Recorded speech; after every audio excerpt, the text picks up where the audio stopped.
Halo semua, buat kalian yang mainan Discord, bolehlah join ke server kita yaitu Anime Indonesia Community. Di server itu kalian bisa bebas membahas hal-hal berbau Jepangan. Di situ juga basecamp dari Isen Nugroho, Ibat Crack, Neko, Masiro Crack, dan juga Fernanda. Siapa tahu kan kalau mereka ini open room, kalian bisa ngobrol sama mereka guys. Ayo buat server itu menjadi basecamp buat para wibu-wibu di Indonesia dengan kekuatan anime yang turut menyertai guys.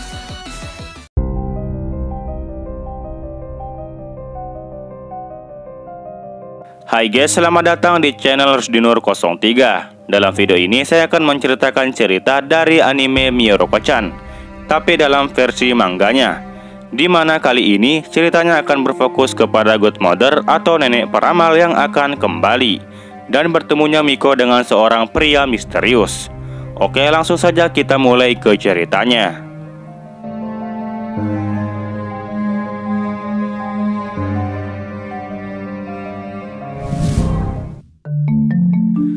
Panel cerita diawali dengan memperlihatkan daerah pegunungan yang ditempati oleh Nenek Mitsue. Oh iya, bagi yang belum tahu, Nenek Mitsue ini adalah nenek peramal yang sudah bertobat. Dan saat ini, dirinya sedang bekerja keras di ladang guna mencari rezeki yang halal, meninggalkan pekerjaannya sebagai seorang peramal.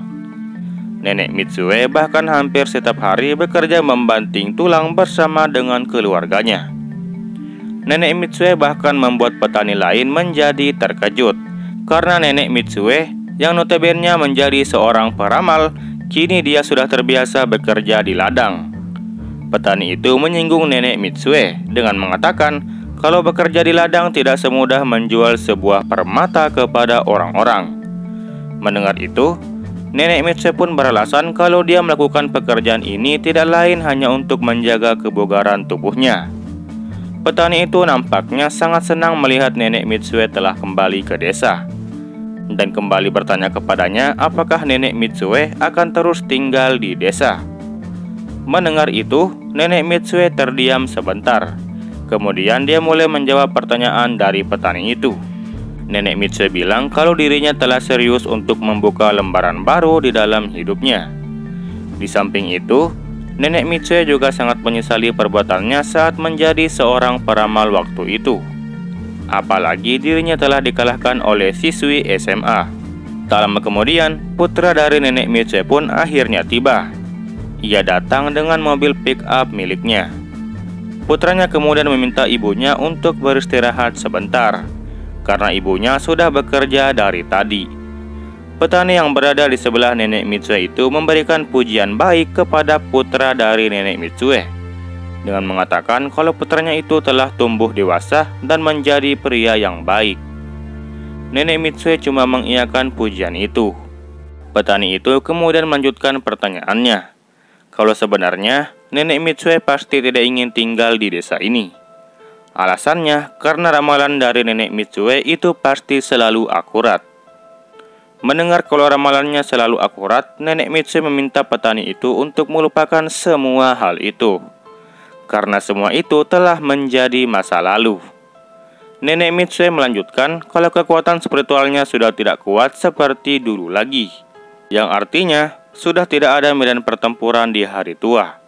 Petani itu pun kembali bertanya, lalu kenapa Nenek Mitsue selalu berjalan-jalan di pegunungan? Nenek Mitsue tidak menjawab pertanyaan itu. Setelah itu, putranya pun pergi menghampiri ibunya yang lagi berbicara. Putranya kebingungan dengan siapa ibunya itu bicara. Rupanya petani itu merupakan roh orang yang telah meninggal. Nenek Mitsue bilang kepada putranya kalau dia tidak berbicara kepada siapa-siapa. Roh petani itu pun mengungkapkan satu ramalan dari Nenek Mitsue yang terbukti benar, di mana petani itu akan meninggal apabila petani itu terus-menerus meminum bir. Nenek Mitsue cuma bergumam di dalam hatinya, kalau siapapun di dunia ini pasti mengetahui apabila meminum bir secara berlebihan, maka pastilah ajal pun semakin mendekat. Dan itu adalah pengetahuan umum, bukan hanya bisa didapatkan dari seorang peramal. Petani itu kemudian menyebut Nenek Mitsue merupakan orang yang baik, dan petani itu meminta tolong untuk yang terakhir kalinya kepada Nenek Mitsue. Nenek Mitsue pun mendengarkan permohonan dari roh petani itu. Tak lama kemudian, latar pun berpindah di rumah putri dari petani yang meninggal tersebut. Di sana, Nenek Mitsue diminta oleh roh petani itu untuk menenangkan putrinya yang sangat bersedih, karena petani itu baru saja meninggal dunia. Dan setelah anaknya itu sudah merasa tenang dan sudah mengikhlaskan kepergian dari ayahnya, maka tak lama kemudian roh petani itu pun mulai memudar dan kemudian menghilang. Petani itu sangat berterima kasih kepada Nenek Mitsue. Nenek Mitsue yang melihat kejadian itu, nampaknya dirinya sudah terbiasa dengan hal menyedihkan seperti itu. Setelah itu, Nenek Mitsue pun kembali menyusuri gunung dan juga hutan. Dia pergi ke tempat di mana dirinya pertama kali memusatkan kekuatan spiritualnya, yang dimana tempatnya merupakan sebuah air terjun kecil. Dan pada saat Nenek Mitsue mendekati air itu, dia pun menjadi sedikit terkejut, karena mengetahui kekuatannya bertambah kuat dibandingkan dengan kekuatannya sebelumnya, yaitu sejak dirinya bertemu dengan dua gadis SMA itu. Nenek Mitsue mulai merasa kalau dirinya seakan-akan semakin dekat dengan keberadaan dunia gaib. Setelah kejadian itu, Nenek Mitsue pun kembali ke rumahnya. Nah, pada saat Nenek Mitsue sedang minum teh dengan santai di ruangannya, putranya tiba-tiba datang membawa sepucuk surat dari seseorang. Melihat itu, Nenek Mitsue pun menanyakan dari mana asal surat itu. Putranya bilang kalau dia tidak tahu pasti siapa yang mengirim surat itu, karena di suratnya tidak tercantum nama dari si pengirim. Dan pada saat Nenek Mitsue membuka surat itu dan kemudian melihat isinya, dirinya melihat satu baris tulisan tangan yang bertuliskan, "Apa yang bisa kau lihat?" Mereka berdua sempat kebingungan dengan maksud dari tulisan itu, tapi nampaknya Nenek Mitsue mengenali tulisan tangan tersebut. Putranya kemudian menunjuk bagian belakang dari surat itu. Rupanya ada sebuah foto yang tertempel di sana. Nenek Mitsue pun membalik surat itu untuk melihat foto tersebut. Mereka berdua melihat foto dua orang gadis yang lagi berselfie di sebuah kuil. Tetapi wajah dua gadis itu ditutupi oleh emoji. Melihat foto itu, tentu saja foto itu membuat Nenek Mitsue jadi terkejut sekaligus gemetaran. Putranya bilang kalau foto itu nampaknya sebuah screenshotan yang diambil dari sebuah postingan di Twitter. Nenek Mitsue tiba-tiba berkata kalau itu adalah hal yang mustahil dan Nenek Mitsue tidak ingin mempercayainya. Melihat tanggapan ibunya yang seperti itu, putranya pun menanyakan ada apa kepada ibunya. Nenek Mitsue dengan cepat berdiri dan pergi ke tempat peralatan peramalnya berada. Dan Nenek Mitsue memakai semua peralatannya, termasuk gelang sakti beserta jubahnya. Putranya tentu saja menanyakan kemana si ibu akan pergi, karena putranya itu tahu kalau ibunya pasti mengetahui sesuatu atau maksud sebenarnya dari foto itu. Nenek Mitsue berhenti di pintu keluar, kemudian menjawab pertanyaan dari putranya itu. Kalau sebenarnya kuil yang ada di foto itu nyatanya tidak ada. Kuil itu berada di alam gaib, bukan di alam nyata. Mendengar penjelasan dari ibunya itu, putranya pun menjadi cukup terkejut.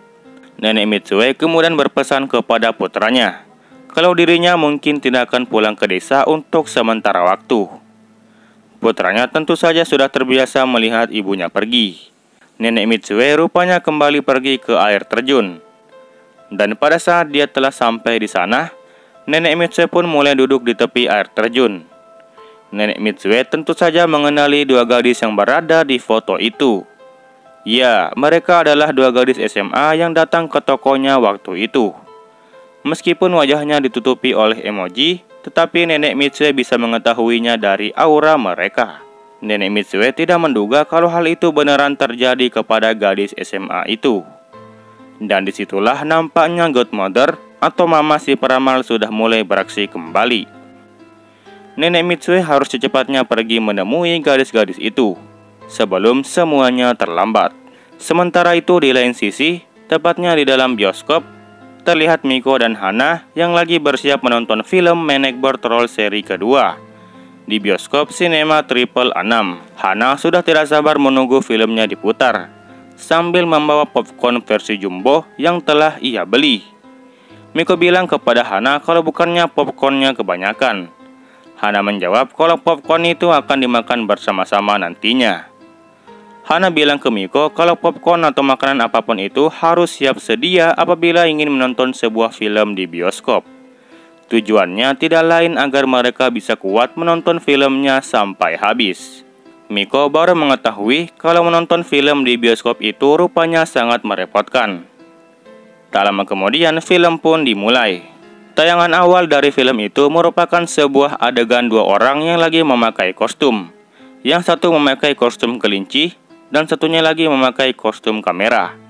Di mana orang yang berkostum kelinci mencekik leher dari orang yang memakai kostum kamera.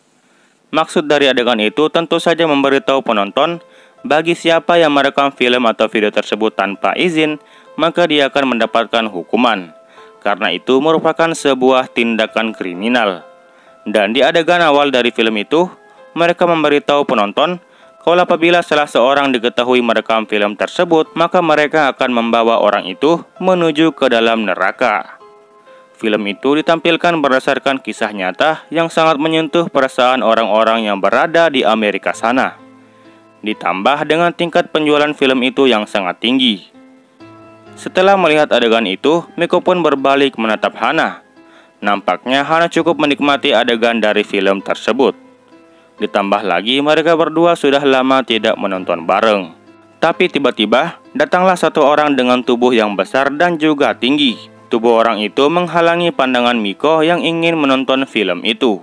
Akibatnya Miko pun bergumam di dalam hatinya kalau orang yang berada di depannya itu sangat tidak tahu diri. Dan mengapa orang itu berdiri di tengah bangku penonton. Tapi pada saat Miko melihatnya dari jarak dekat, ternyata orang itu bukanlah manusia, tetapi dia merupakan makhluk halus. Di mana di dalam satu helai rambutnya terdapat bola mata yang menjuntai ke segala arah. Melihat penampilannya yang seperti itu, Miko yang kesal pun dibuat terdiam seketika. Dan pada saat film telah memasuki inti ceritanya, Hana pun dibuat berhasil berlinang air mata oleh film tersebut. Sementara Miko, dirinya tidak bisa melihat ke arah layar filmnya karena tubuh makhluk halus itu yang masih saja menghalangi. Alhasil Miko pun menyerah untuk menikmati film tersebut. Tapi secara tiba-tiba, makhluk halus yang berada di depan Miko itu menoleh ke belakang sambil mengatakan sesuatu, yaitu ketemu. Dan itu tepat di hadapan Miko. Miko pun dibuat kebingungan sambil terkejut dengan menolehnya makhluk halus itu ke arah belakang. Dan makhluk halus itu kemudian menirukan pemberitahuan yang ada di awal film tadi, yaitu kalau kau ketahuan merekam film atau video ini, maka kami akan membawamu ke dalam neraka. Dan perlahan makhluk halus itu berjalan di hadapan wajah Miko sambil menggeram. Miko cuma melututinya tanpa berkedip sedikit pun. Tapi secara kebetulan makhluk halus itu menembus Miko. Sepertinya makhluk halus itu tidak mengincar Miko, melainkan orang yang berada di belakang Miko. Yang dimana orang itu sangat kesal karena baterai HP-nya tiba-tiba habis. Padahal dirinya sedang merekam film tersebut dengan menggunakan HP miliknya. Setelah itu film pun selesai. Hana yang berlinang air mata pun melihat ke arah Miko. Dan Hana melihat Miko rupanya juga ikut berlinang air mata. Hana pun memegangi tangan dari Miko dan mengatakan kalau dia sangat mengerti perasaan Miko saat menonton film itu. Padahal nyatanya Miko menangis karena hal yang lain. Setelah itu mereka berdua pun keluar dari bioskop. Hana bilang ke Miko kalau filmnya itu sangat bagus, apalagi di bagian troll yang terbelah dua. Hana sangat senang saat mengatakan hal itu. Miko terkejut karena trollnya terbelah dua. Soalnya dia tidak melihat film itu secara keseluruhan. Dan juga Miko bilang kepada Hana kalau popcorn yang Hana beli rupanya beneran dihabiskan oleh Hana seorang diri. Hana rupanya tidak sadar kalau dia memakan semua itu sendirian. Mereka pun lanjut berjalan pulang. Nah, setelah mereka berdua sudah menjauh, di belakang mereka muncullah seorang pria misterius yang memperhatikan mereka berdua dari kejauhan. Dan pria itu tiba-tiba disuruh minggir oleh orang yang tadi merekam film tersebut. Orang yang merekam film tersebut rupanya merasa kalau kepalanya sangat sakit. Dan dia bingung kenapa kepalanya tiba-tiba sakit seperti itu. Orang itu nampaknya diikuti oleh makhluk halus besar dan tinggi yang berasal dari ruangan bioskop tadi. Pria misterius itu rupanya dapat melihat makhluk halus yang berdiri di belakang orang itu, tetapi dia tidak memperdulikannya. Tak lama kemudian, pria itu pun mengeluarkan HP dari sakunya dan kemudian menatap satu foto yang ada di layar HP-nya itu. Rupanya itu adalah foto Miko dan Hana yang lagi berada di kuil waktu itu, dan wajah mereka tertutupi oleh emoji. Nah, di lain sisi, Hana masih saja terus bercerita tentang film itu kepada Miko. Tapi Miko cuma menjawab seadanya dengan apa yang Hana katakan. Rupanya pria misterius itu memang mencari keberadaan dari Hana dan juga Miko. Sementara itu di rumah Yuria, rupanya dia lagi menonton film Maniac Patrol yang ke-1 dalam keadaan seorang diri. Dan dia berhasil dibuat menangis saat menonton film tersebut. Dan setelah filmnya habis, Yuria pun menjadi sangat senang karena telah selesai menonton film itu. Jadi sekarang dia sudah bisa menonton film Maniac Patrol yang seri kedua bersama Miko dan juga Hana. Dan dia sudah tidak sabar akan hal itu. Panel cerita kemudian berpindah di ruang kelas, di mana Hana lagi mengecek HP-nya dan melihat ada produk baru di website boneka kelinci. Menurut Hana, boneka baru itu sangatlah imut. Hana kemudian memperlihatkan foto boneka itu kepada Miko dan menanyakan pendapatnya tentang boneka itu. Miko bilang kalau boneka lama dan boneka baru itu penampilannya sama saja, tidak ada bedanya sama sekali. Hana pun lagi-lagi ingin memastikannya kepada Miko. Hana pun membandingkan boneka yang lama dan boneka yang baru itu di hadapan Miko. Tetapi respon Miko tetap sama saja. Miko bilang kalau dua boneka itu sama saja. Tak lama kemudian, Pak Zen pun memasuki ruang kelas dan meminta semua muridnya untuk duduk di kursi masing-masing, karena kelas bimbingan konseling akan segera dimulai. Setelah itu, Pak Zen pun membaca kertas yang ia bawa. Intinya Pak Zen meminta kepada semua muridnya untuk berhati-hati saat pulang sekolah nanti, karena belakangan ini sudah banyak muncul orang yang mencurigakan. Mendengar informasi itu, banyak murid yang tidak percaya dan juga banyak yang merasa jijik. Kemudian salah satu siswi di kelas itu mencoba menggoda Pak Zen. Siswi itu memohon agar Pak Zen bisa mengantarnya pulang hingga sampai di rumah. Tapi Pak Zen tidak memperdulikan permohonannya. Dan setelah itu, Pak Zen pun menutup kelas bimbingan konseling hari ini. Temannya yang berada di sampingnya pun tidak percaya kalau Pak Zen benar-benar tidak peduli kepada muridnya. Di lain sisi, Hana pun mengajak Miko buat pulang bareng. Dan Miko menerima tawaran Hana. Dan pada saat mereka berada di koridor, mereka berdua membicarakan tentang kue bola. Hana memberitahu Miko kalau dirinya pernah melihat sebuah kue bola tergeletak di tanah. Tetapi saat Hana menyentuhnya, ternyata itu hanyalah sebuah batu. Miko pun menanyakan kepada Hana bagaimana apabila batu itu merupakan kue bola yang asli. Apakah Hana masih ingin memakannya? Saat Miko menunggu jawaban dari Hana, Miko secara tiba-tiba merasakan kehadiran salah satu sosok gadis kuil itu di belakangnya. Dan Miko menoleh ke belakang buat memastikannya. Melihat Miko menoleh ke belakang, Hana pun menanyakan ada apa kepada Miko. Dan apakah Miko kelupaan sesuatu? Miko menjawab pertanyaan Hana sambil tergagap kalau dirinya tidak melupakan apapun. Rupanya Miko belakangan ini terus mendengar gemerincing bel dari kuil itu. Jadi Miko beranggapan kalau mungkin saja dirinya harus kembali mengunjungi kuil itu untuk berterima kasih. Karena berkat mereka, maka Miko telah diselamatkan sebanyak 3 kali. Miko pun mengubah pertanyaannya kepada Hana. Miko menanyakan kepada Hana barang apa yang bagus untuk dijadikan sesajen. Hana spontan menjawab kalau kue bola kayaknya barang yang tepat buat dijadikan sesajen. Miko bilang kalau dirinya tidak bertujuan memberikan sesambahan itu kepada Hana. Setelah itu, panel pun berpindah ke sebuah toko boneka kelinci. Dan di sana, rupanya ada penawaran terbatas untuk boneka kelinci yang baru keluar itu.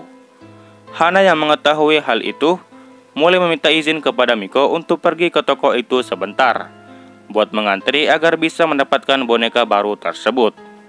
Miko tentu saja mengizinkan Hana buat pergi, dan sementara dirinya akan menunggu di sebuah bangku sambil melihat ke arah HP-nya. Tak lama kemudian datanglah seorang pria misterius yang meminta izin kepada Miko untuk duduk di sebelahnya. Miko tidak mengucapkan apa-apa kepada pria itu. Awalnya Miko mencoba melirik ke arah pria itu, tapi Miko kembali mengalihkan pandangannya lagi ke HP miliknya. Miko menyadari kalau pria itu dari tadi terus melotutinya dengan senyum yang mengerikan. Miko sempat kepikiran kalau pria itu merupakan makhluk halus, tapi dia ternyata merupakan manusia. Alhasil Miko pun menjaga jarak duduk di antara pria itu. Dan tak lama kemudian pria itu pun mulai membuka pembicaraan. Pertama-tama pria itu menyapa Miko dengan mengucapkan halo kepadanya. Setelah itu dia pun mulai meminta izin kepada Miko sambil mengatakan kalau apakah Miko tertarik dengan sebuah batu. Pria itu kemudian mengeluarkan banyak batu dari sakunya. Miko tidak tahu pasti apa maksud dari pria itu menawarkan batu-batu itu. Pria itu lanjut menjelaskan mengenai batu-batu yang dia miliki. Pria itu bilang kalau bentuk batunya itu ada bermacam-macam alias bervariasi. Melihat itu, tentu saja hal itu membuat Miko merasa tidak enak saat berada di dekat pria itu. Miko pun memohon di dalam hatinya agar Hana cepat kembali.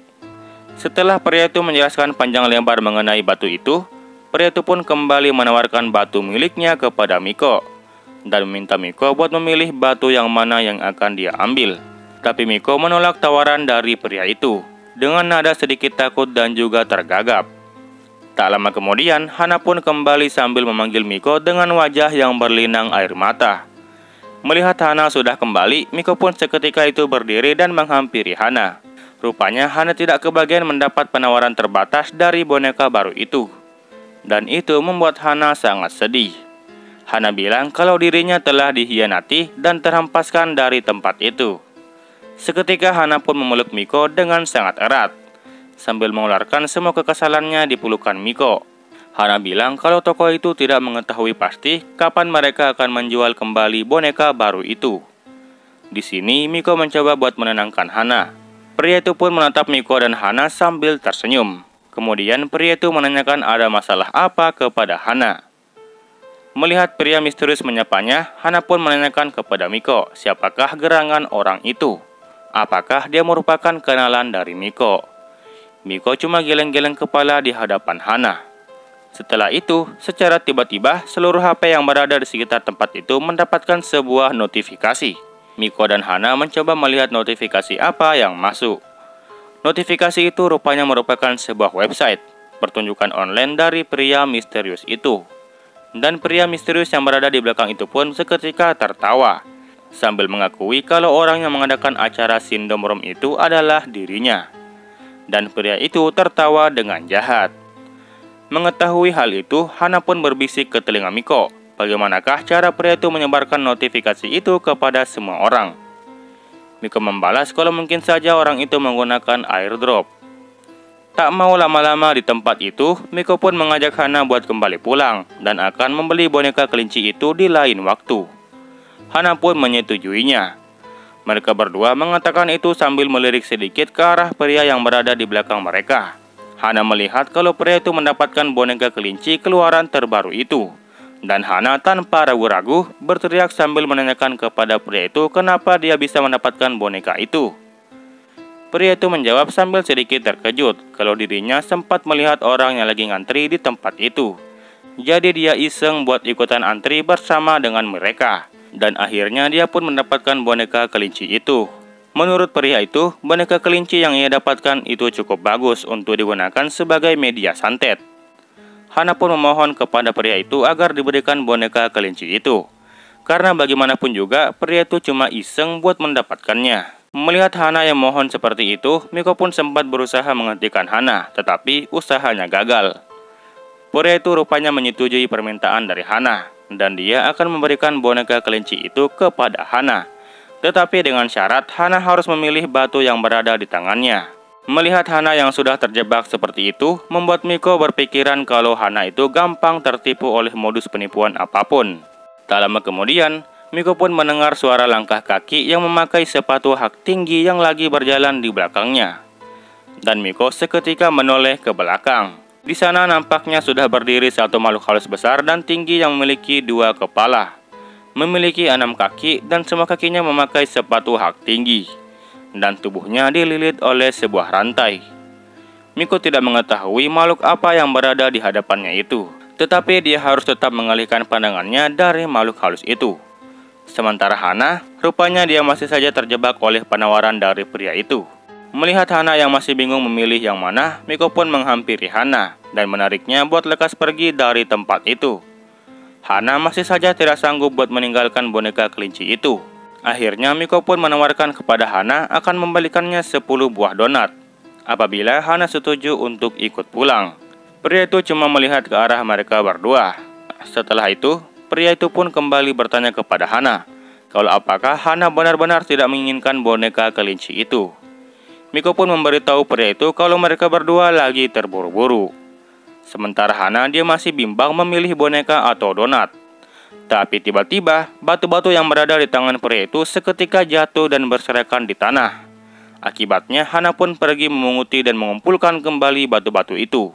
Hana bertanya kepada Miko kenapa Miko begitu terburu-buru.